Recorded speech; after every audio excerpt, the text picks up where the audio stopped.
verdict will be overturned. There is another case from around that same era that now making headlines because it involves Michael Jordan. For those of you not of a certain age, Michael Jordan's father, James Jordan, was gunned down, murdered in 1993. And stunning crime at the time. Everyone wondering what had happened. He had pulled over on the side of the road. Right, North Carolina was highway. Sleeping, and they said an 18-year-old man, he was only 18 at the time, named Daniel Green, walked up and in a botched robbery shot and killed James Jordan. Right, and Daniel Green was convicted of the case.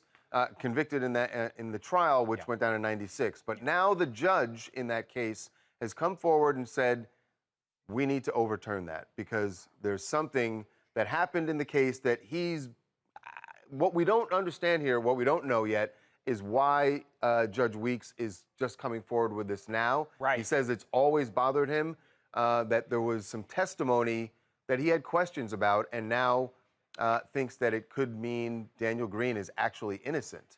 And this is all based on findings from a forensic blood expert who the judge says, did not disclose that those findings came back either negative or inconclusive.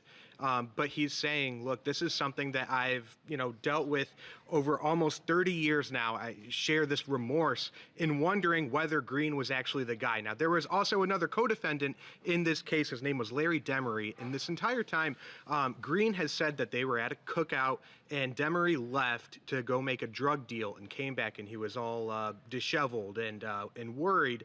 And he asked him to go help him get rid of a body. Now, Green says that was his involvement. He had nothing to do in killing Jordan, but he is saying, it was the other guy who did this, who pulled the trigger. And it sounds like and again, they haven't been specific, but the forensic expert was testifying in the trial about blood that was found in the car. Right. And what Judge Weeks is intimating here is that blood, the testing results were inconclusive as to whether it was Daniel Green. Right. And that's not what the testimony not at all, Charles. Right. And then he's found guilty and he's sentenced to life in prison. And now he's near 50 years old, still sitting in a North Carolina prison. There he is. That picture's only a couple years old. I just think, and Michael Jordan is not reacting. No, he hasn't. I'd love to know when the judge found this alleged information out and why is he coming forward now. He literally contacted the parole board in North Carolina and asked for them to free Daniel Green. Right. And this isn't something that's going to change overnight. It's going to take about a month for them to deliberate on this. But meanwhile, Green says, he thinks this is really significant, and he's grateful that the judge is stepping forward now.